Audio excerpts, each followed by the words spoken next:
मानव के विकास के क्रम में प्रारंभिक अवस्था को प्रागैतिहास के नाम से जाना जाता है। इस दौरान विभिन्न प्रकार के नए आविष्कार मानव जीवन का हिस्सा बने। इस काल के लोग सामान्यतः आखेटक और भोजन संग्राहक थे तथा पत्थर के औजारों का प्रयोग करते थे। मानव का विकास। आदिमानव के इतिहास की जानकारी मानव के जीवाश्मों, पत्थर के औजारों और गुफाओं की चित्रकारियों की खोजों से मिलती है। चार्ल्स डार्विन ने अपनी पुस्तक on the origin of species में स्पष्ट किया है कि मानव बहुत समय पहले जानवरों से ही क्रमिक रूप से विकसित होकर अपने वर्तमान रूप में आया है।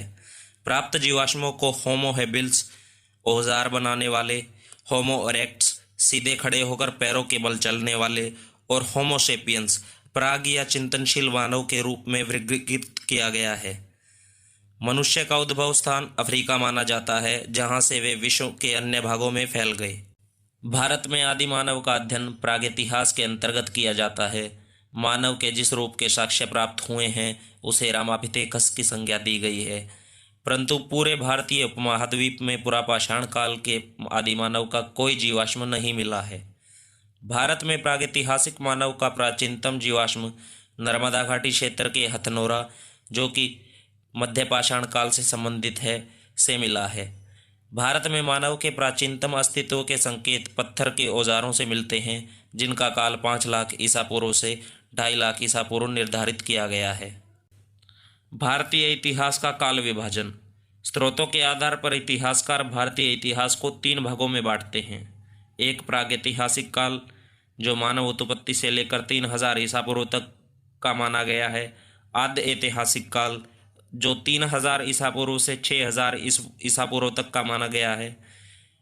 3 ऐतिहासिक काल, जो 600 ईसा पूर्व से आगे का माना गया है। प्राचीन इतिहास का वह काल जिसके लिए कोई लिखित साधन उपलब्ध नहीं है, जिसमें मानव का जीवन अपेक्षाकृत पूर्णतया सभ्य नहीं था, प्रागैतिहासिक काल कहलाता है। इस काल का इतिहास लिखते समय इतिहासकार को पूर्णतः पुरातात्विक साधनों पर निर्भर रहना पड़ता है। प्राचीन इतिहास में एक ऐसा समय भी था जब मनुष्य लिखना तो जानता था, लेकिन उन प्राप्त लेखों को अभी तक पढ़ा नहीं जा सका है। उसे आद्य ऐतिहासिक काल कहा जाता है। इस काल का इतिहास लिखते समय भी मुख्यतः पुरातात्विक साक्ष्यों का उपयोग करना पड़ता है। लगभग 600 ईसा पूर्व के बाद का काल ऐतिहासिक काल कहलाता है। इस काल का इतिहास लिखते समय साहित्यिक, पुरातात्विक एवं विदेशियों के विवरण का उपयोग किया जाता है।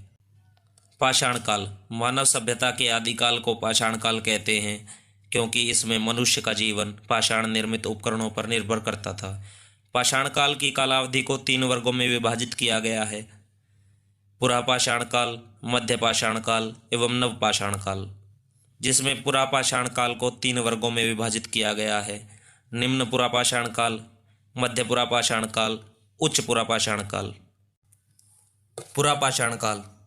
रॉबर्ट ब्रूस फूट ने 1863 ईस्वी में भारत की प्रथम पुरापाषाणकालीन संस्कृति की खोज की। मानव की आरंभिक गतिविधियां पुरापाषाण काल में अभिव्यक्त होने लगती हैं। इस काल में मानव अपने जीविकोपार्जन के लिए शिकार और खाद्य संग्रह पर निर्भर करता था। पुरापाषाण काल में शतुरमुर्ग के अवशेष पटने, महाराष्ट्र से प्राप्त हुए हैं। मानव सामान्यतः पहाड़ की गुफा तथा खुले आकाश के नीचे रहता था। इस काल से संबंधित स्थलों की सूचना संपूर्ण भारतीय महाद्वीप से मिलती है। केवल गंगा और सिंधु के मैदान इसके अपवाद हैं। पुरापाषाण काल के मानव संभवतः निग्रेटो प्रजाति के थे। पुरापाषाण काल पुरास्थलों से प्राप्त पत्थर के औजारों के महत्व को बताता है।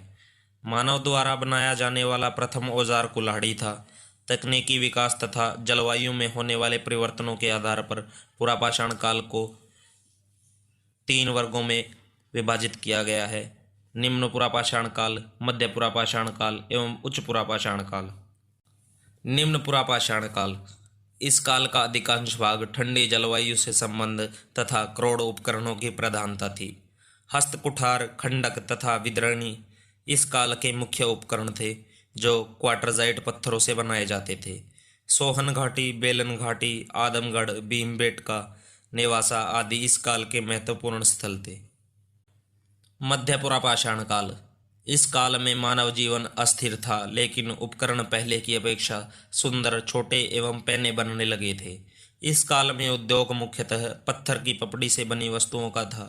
पपड़ियों के बने विविध प्रकार के फलक, वेदनी, छेदनी और खुरचनी इस काल के मुख्य औजार थे। क्वार्टरजाइट के साथ साथ चर्ट एवं जस्पर प्रमुख कच्चा माल था। नेवासा इस काल की संस्कृति का प्रारूप स्थल था। डिडवाना, भीमबेटका, नर्मदा घाटी इत्यादि अन्य प्रमुख स्थल थे। इसे फलक संस्कृति भी कहा जाता है। उच्च पुरापाषाण काल, इस काल में जलवायु शुष्क हो गई थी। यह काल आधुनिक मानव अर्थात होमोसेपियंस के अस्तित्व का युग था। इस काल के उपकरणों में तक्षणी एवं खुरचनी के अलावा अस्थि के उपकरणों की भूमिका महत्वपूर्ण हो गई।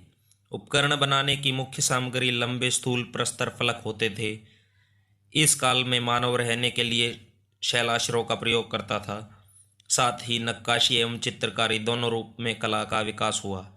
बेलन घाटी, छोटा नागपुर पठार, मध्य भारत, कुर्नूल, चित्तूर, गुजरात इत्यादि इस काल के प्रमुख स्थल थे। दोस्तों, आज के लिए बस इतना ही। ऐसी ही वीडियोस देखने के लिए चैनल को सब्सक्राइब करें और वीडियो अच्छा लगे तो लाइक ज़रूर करें। धन्यवाद।